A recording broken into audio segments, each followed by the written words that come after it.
하겠습니다. 오늘 말씀은 두 군데인데요. 마태복음 9장 18절부터 22절, 그리고 마가복음 5장 21절부터 34절입니다. 한 절씩 교독을 하도록 하겠습니다. 먼저 제가 한 절 읽겠습니다. 예수께서 이 말씀을 하실 때 한 관리가 와서 절하며 이르되 내 딸이 방금 죽었사오나 오셔서 그 몸에 손을 얹어주소서. 그러면 살아나겠나이다 하니,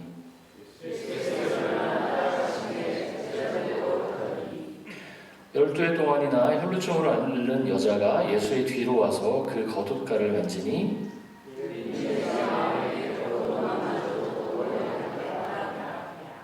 예수께서 돌이켜 그를 보시며 이르시되 딸아 안심하라, 내 믿음이 너를 구원하였다 하시니 여자가 그 즉시 구원을 받으리라. 아멘. 마가복음으로 넘어가도록 하겠습니다. 마가복음 5장. 제가 읽겠습니다. 예수께서 배를 타시고 다시 맞은편으로 건너가시니 큰 무리가 그에게로 모이거늘 이에 바닷가에 계시더니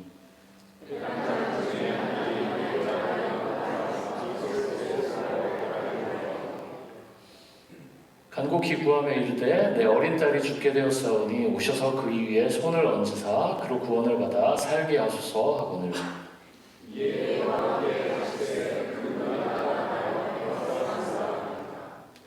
열두 해를 혈루증으로 앓아온 한 여자가 있어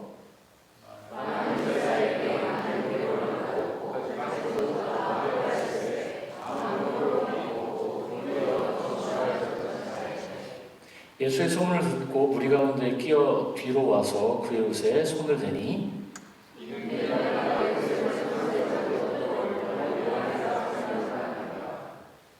이에 그의 혈루 근원이 곧 마름에 병이 나은 줄을 몸에 깨달으니라.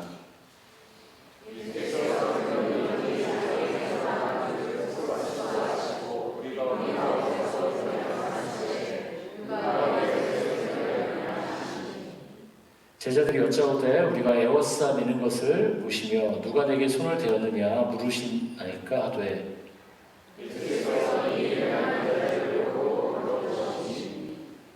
여자가 자기에게 이루어진 말을 알고 두려워하며 떨며 와서 그 앞에 엎드려 모든 사실을 여쭈니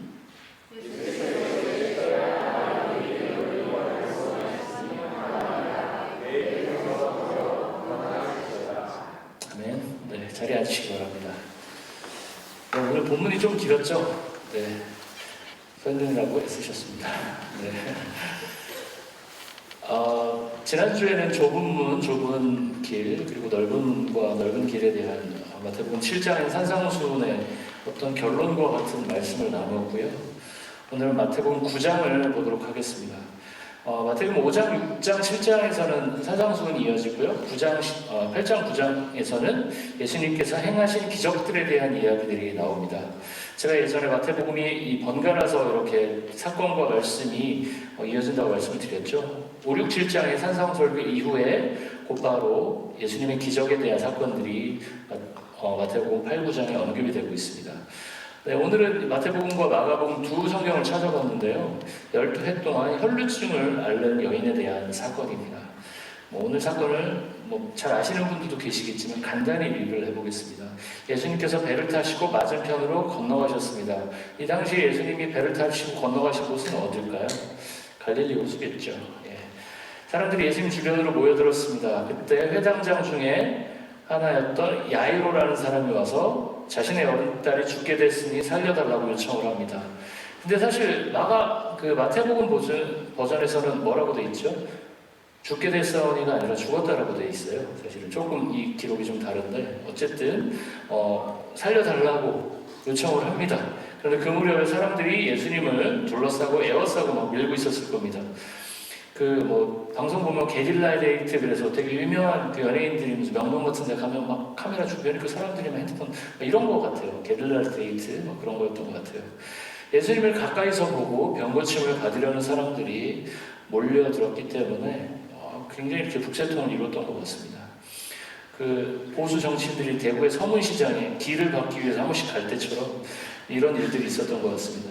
그때 그 12해를 혈루증으로 앓아온 여인이 예수님의 소문을 듣고 무리 가운데 와서 예수님의 옷에 손을 댔습니다.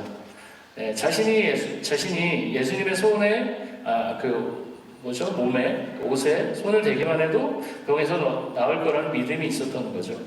그리고 예수님의 옷에 손을 댄 즉시 병이 나았습니다.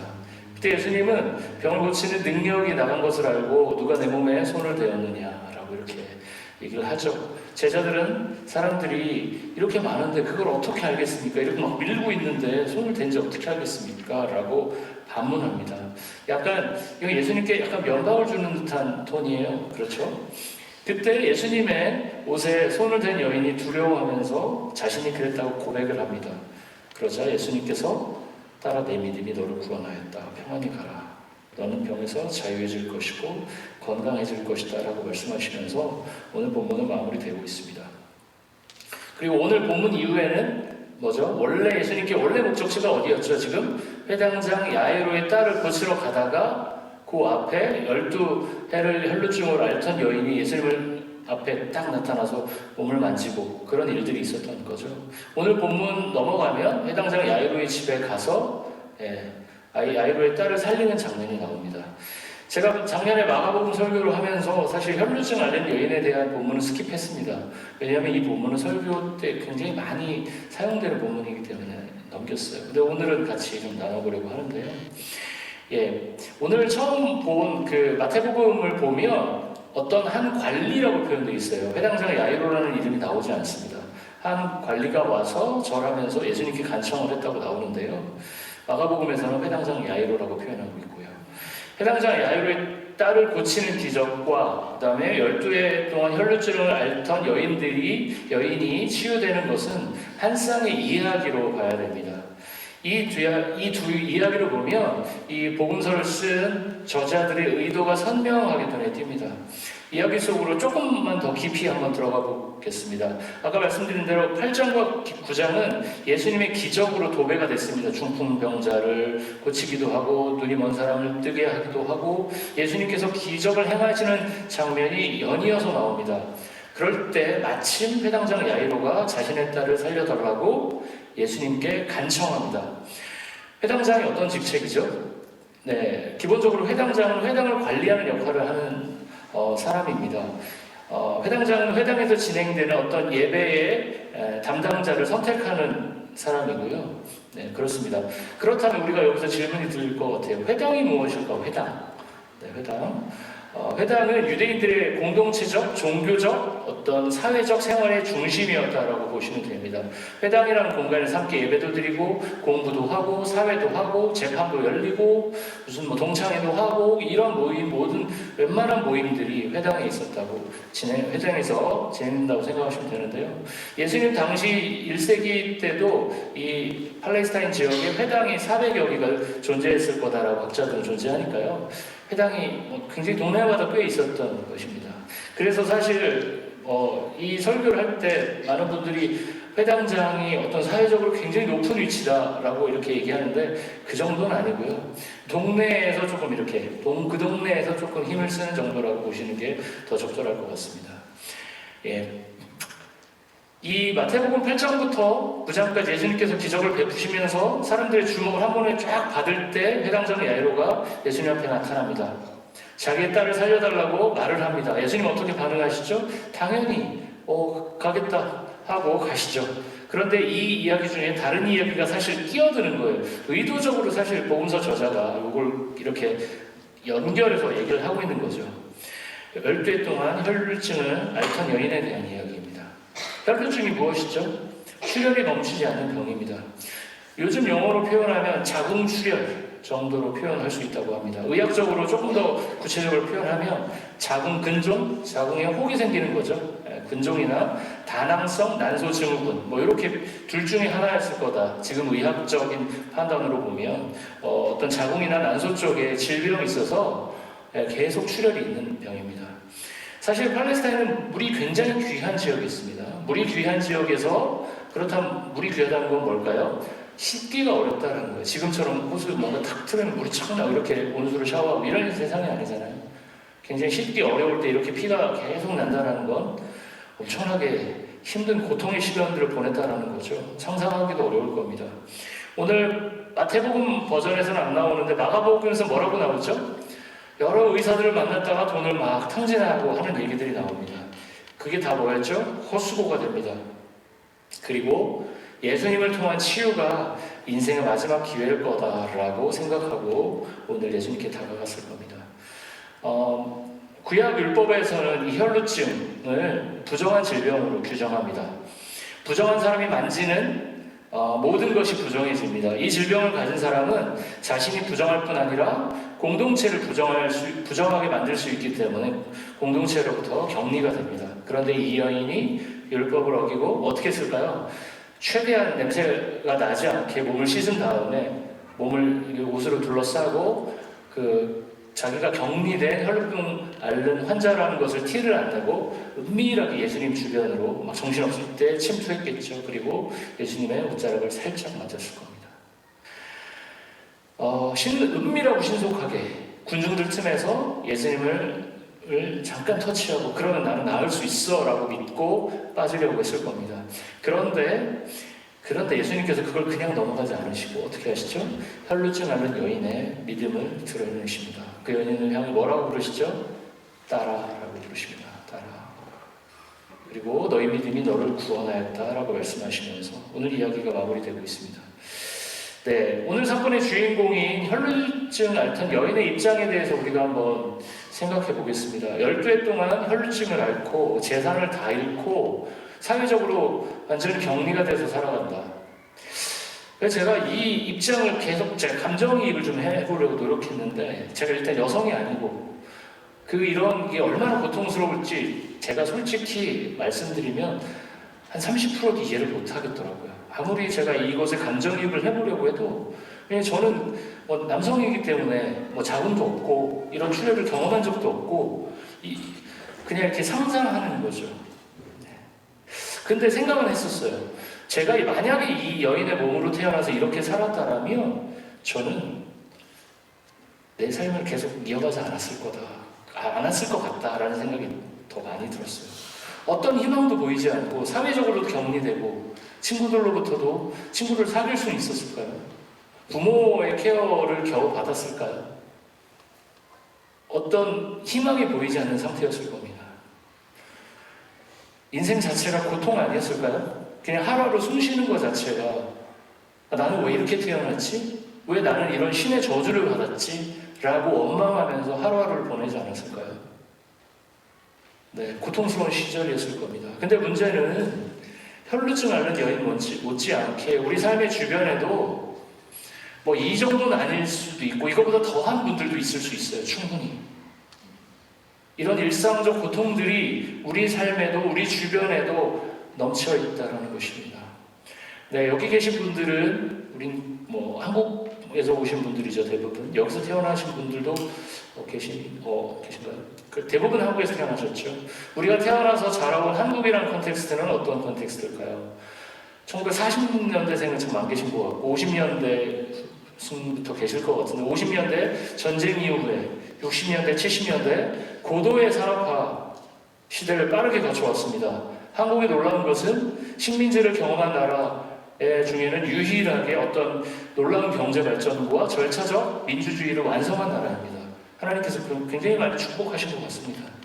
네. 그런데 그런 고도 성장의 이면 속에 어두운 그늘도 존재합니다. 어떻게 한국이 얼마나 빨리 성장했습니까? 그렇게 빨리 성장한 만큼 부실한 부분들도 많이 있었습니다. 그동안. 속도 위주의 빠른 경제 성장은 수많은 산업재해를 낳았죠.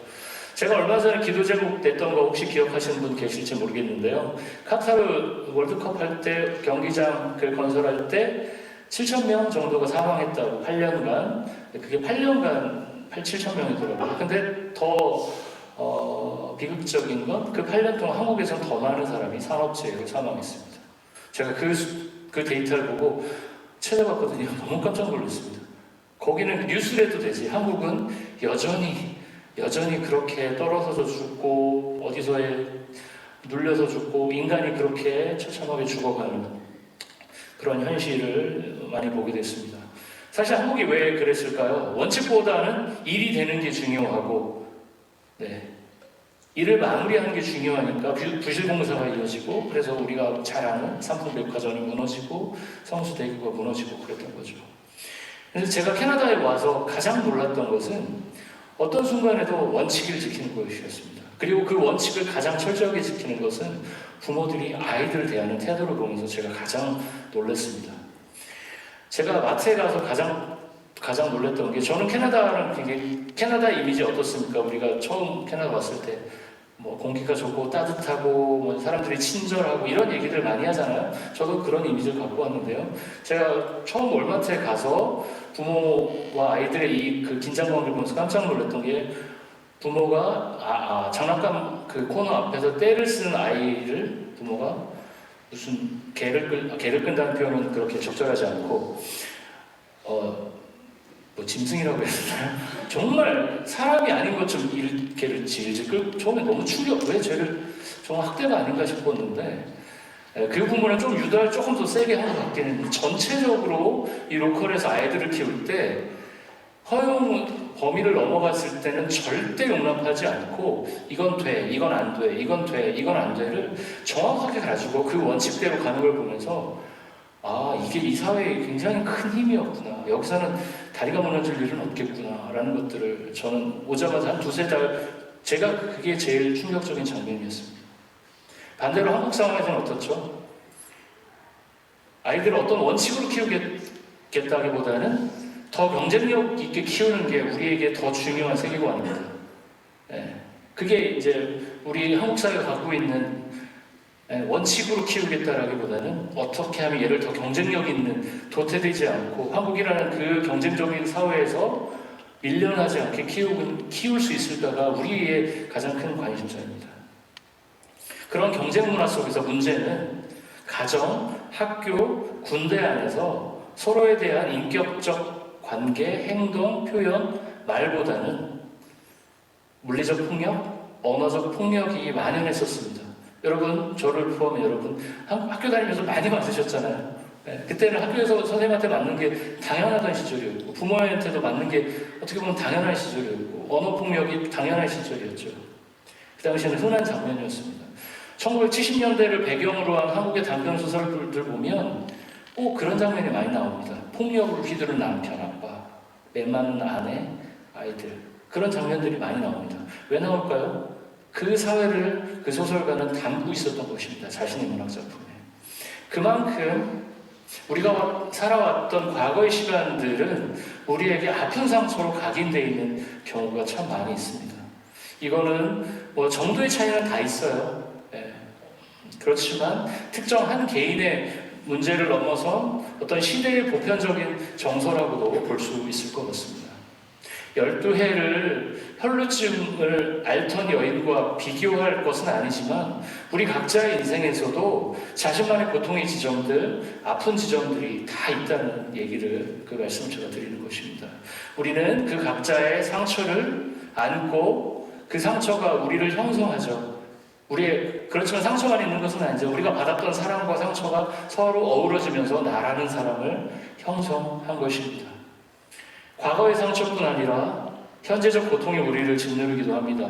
미래에 대한 불안감, 경제적인 결핍, 관계에서의 상처 등등, 우리는 여러 가지 모양의 혈루증을 한 가지씩 안고 지금도 살고 있습니다. 그런 우리들에게 오늘 본문은 뭐라고 얘기하고 있을까요? 각자의 혈루증을 앓고 각자의 혈루증을 갖고 예수님 앞에 나오라고 오늘 말씀하고 계십니다. 여러분이 갖고 계신 여러분의 혈루증은 무엇입니까? 나를 고통스럽게 하고 나를 사회적으로 격리시키는, 나를 무너뜨리려고 하는 나만의 혈루증은 무엇입니까? 내가 누군가와 따뜻하고 건강한 인격적 관계를 만드는 데 방해가 되는 요소는 무엇입니까? 제가 제가 태어나서 자란 저희 집안 얘기를 잠시만 하면 황씨 집안이죠. 굉장히 무뚝뚝한 집안입니다. 대화가 별로 없고요. 저희 1년에 사촌 형 1년에 딱 2번, 큰아버지랑 1년에 딱 2번 만납니다. 명절. 뭐죠? 추석과 설날. 남자 테이블, 여자 테이블 밥 먹는 사람은 따로 구분되어 있는 보수적인 집안이었거든요. 저는 남자니까 남자 테이블을 끄트머리, 제가 막내였거든요. 그 집안, 둘째 집안의 막내니까. 남자 테이블에서는 밥 먹는 뭐 한 30분도 안 걸리겠지만 한마디도 하지 않습니다. 젓가락 부딪히는 소리밖에 정말 안 들립니다. 저쪽에 있던 사촌 누나께서 이 집은 무슨 젓가락 부딪히는 소리밖에 안 나와. 이렇게 얘기하면서 제가 그걸 깨달았습니다. 저는 그게 이상하다고 생각해 본 적이 없거든요. 다른 집도 다 그렇겠지. 네. 집안에서 가족끼리 뭔가 따뜻한 대화를 나누면서 그래 뭐 이렇게 하기보다는 왜 써? 아니야 알아 이런 대화가 오고 갑니다. 제 말투가 그래요. 불쑥불쑥 그런 말투가 튀어나옵니다. 제가 도화에게 야! 뭐 이럴 때가 있어요. 그러면 제가 그동안 이렇게 컸구나. 그러면 와이프가 옆에서 이렇게 톤다운을 하라고 맞다 내가 그렇게 하면 안 되지 라고 깨달으면서 제가 혈루증까지는 아니더라도 제 안에 그런 상처들이 있구나 라는 것들을 하나하나 깨닫습니다.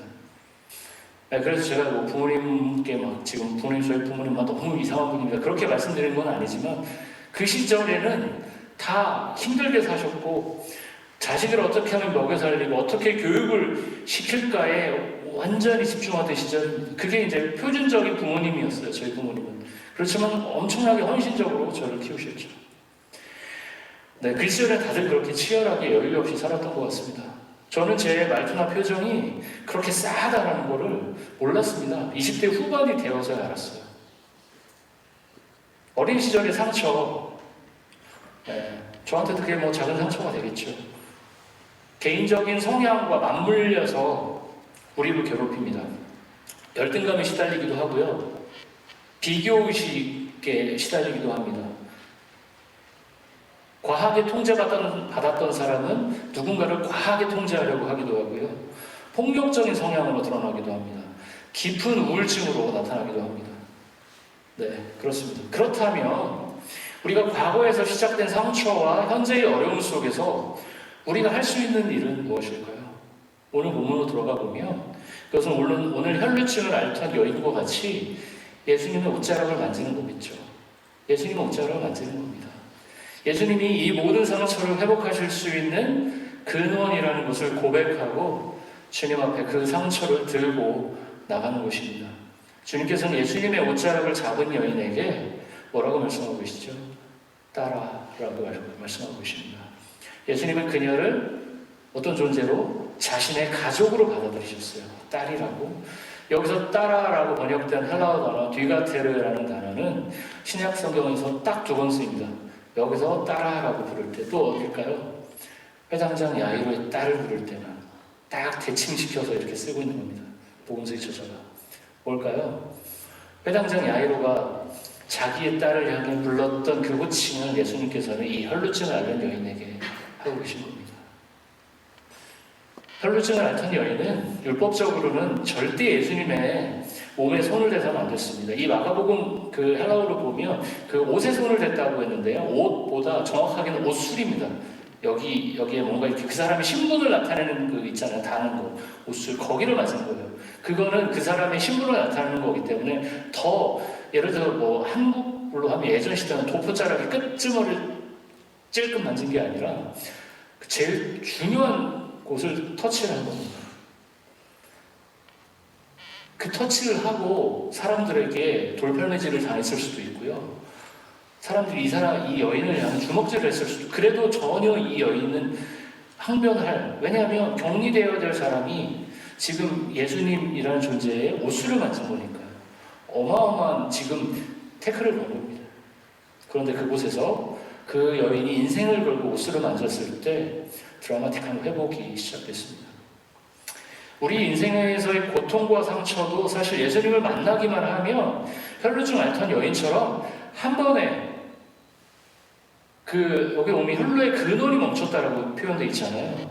우리도 예수를 믿기만 하면 우리가 갖고 있었던, 우리가 인지하든 못하든 갖고 있었던 여러 가지 상처와 아픔들이 한 방에 해결되면 좋겠지만 그렇지 않은 경우가 더 많은 것 같습니다. 조금씩 회복되지만 그 속도가 아주 더디게 이루어지는 경우가 더 많은 것 같습니다. 그러나 우리가 뭔가 삶의 희망이 보이지 않을 때에도 우리는 주님의 옷자락을 만지시기를 저는 여러분들께 권면합니다. 저도 그렇게 살고 싶습니다. 그곳에서 주님께서 우리를 딸아, 내 아들아, 내 딸아라고 부르십니다. 여기까지가 오늘 이 회당장 야이로의 회당장 야이로가 아니죠. 혈루증을 12해 동안 앓던 여인에 대한 말씀입니다. 그런데요, 제가 여기서 설교를 마치겠습니다 라고 하면 너무 짧고요. 여기서 한 발짝 우리가 더 나가보면 좋겠습니다. 잠깐 상상을 해보겠습니다. 혈루증을 앓던 여인의 삶은 성경에서 더 언급하고 있지 않습니다. 여기서 끝났습니다. 근데 저는 성경에 그 뒤에 스토리를 붙이는 걸 좋아하거든요. 어떻게 됐을까요? 이 여인은 앞으로 어떻게 살았을까요? 상처 입었던, 상처가 많았던, 그렇지만 회복된 치유자로 살지 않았을까요? 그 여인은 정말 인간의 고통의 거의 바닥까지 갔을 거예요. 고통에 대한 깊이 있는 경험과 묵상과 회복을 경험한 사람일 것입니다. 그리고 주변에서 자신 못지않게 고통스럽게 살아가는 사람들을 위로하며 예수를 통해 우리에게 진정한 자유와 회복이 일어난다는 것을 전하며 남은 여생을 살지 않았을까요? 네, 헨리 나우엔이 이 상처 입은 치유자에서 이렇게 얘기합니다. 그 책에서는 기독교 공동체의 가능성에 대해서 이렇게 표현하는데요. 기독교 공동체가 치유의 공동체가 될 수 있는 것은 그곳에서 상처가 드라마틱하게 치료되기 때문이 아니다.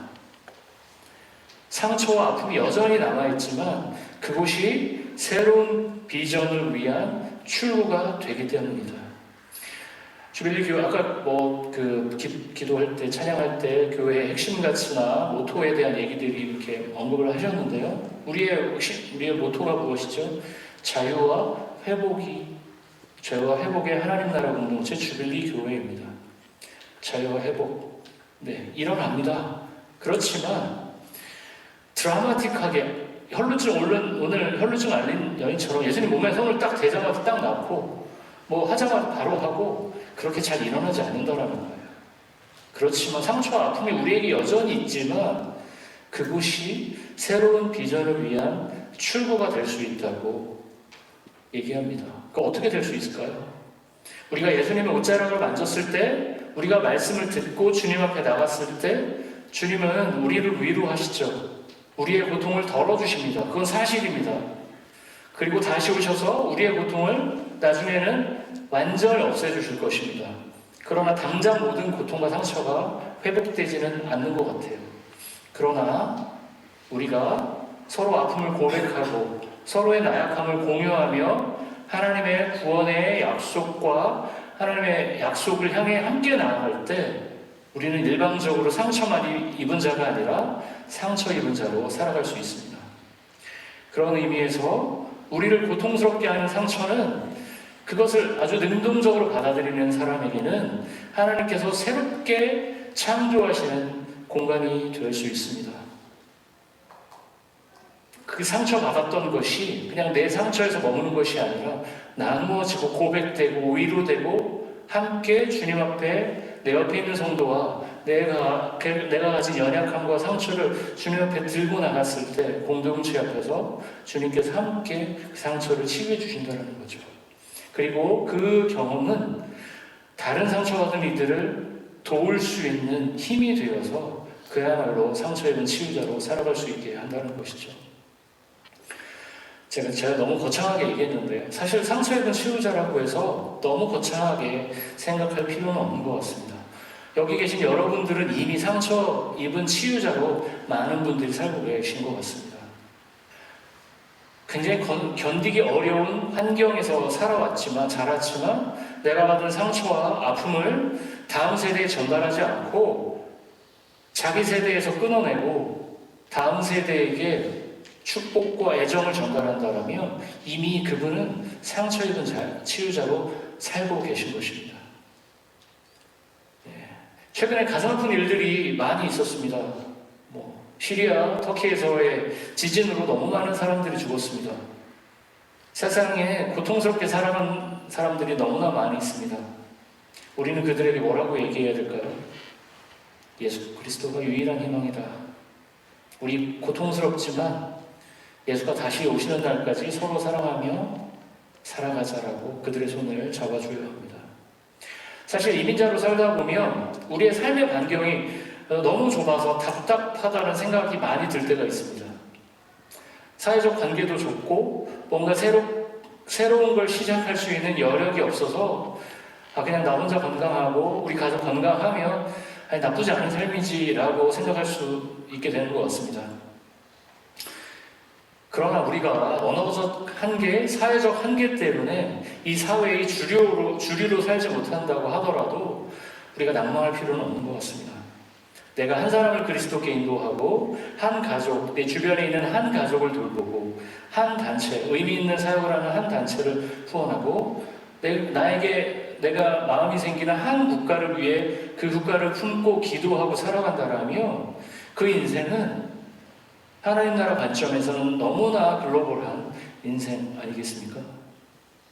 오늘 성경 본문을 지나서 9장 마지막 부분에 보면 예수님께서 이스라엘 백성들을 불쌍히 여기시면서 추수할 것은 많은데 일꾼은 없다라는 말씀을 하십니다. 그리고 이어서 10장에서 바로 제자들을 뽑으시고 파송하신 말씀이 이어집니다. 우리는 누구나 상처와 아픔과 한계와 자기 모순을 지니며 살아가는 사람들입니다. 그런데 그런 자격 없는 우리들을 향해 예수님께서 뭐라고 말씀하시죠? 따라라고 부르시며 우리를 회복해 가십니다. 더불어 예수님께서는 그 당시 소셜 포지션으로는 상당히 더 높은 회당장 야이로의 딸에게만 관심을 보이는 게 아니라 이름도 없이 혈루증을 앓던 희망이 없던 여인의 행동에 반응하셨습니다. 예수님은 지금도 저와 여러분들을 자녀로, 그리스도인으로, 제자로 부르시고 계십니다. 우리는 오늘 예수님의 초청에 반응하면서 자유와 회복의 하나님 나라를 전하겠다라고 그렇게 마음 먹으며 살아야겠습니다. 마태복음 9장 36절 한번 한 구절만 같이 보면 좋겠습니다. 같이 읽겠습니다. 시작. 우리를 보시고 불쌍히 여기시니 이는 그들이 목자 없는 양과 같이 고생하며 기진하느라. 주님께서는 목자 없는 양같이 방황하는 이스라엘 백성들을 긍휼의 마음으로 보셨습니다. 저기서 우리를 보시고 불쌍히 여기시다라고 표현하고 있습니다. 예수님의 시선이 목자 없이 방황하는 양 같은 이스라엘 백성들을 향해 있습니다. 저와 여러분의 시선은 어디를 보고 계신지, 우리의 시선은 어디에 있는지 저는 질문을 던지고 싶습니다. 추수할 것은 많은데 일꾼은 부족합니다. 축구에서 최선의 수비는 뭐라고 그러죠? 공격이라고 얘기합니다. 늘 우리의 상황을 불평하면서 주눅들어 살기보다는 내가 서 있는 지점에서 성실히 하루하루를 살아가며 교회 공동체와 이웃들의 아픔을 위로하고 주님의 보냄받은 백성으로 하루하루를 살아가시기를 기도합니다. 자유와 회복의 하나님 나라 공동체 주빌리 교회, 이 주빌리 교회를 통해 이 하나님 나라 복음이 선명하게 아름답게 전해지기를 소망합니다. 말씀을 마치도록 하겠습니다.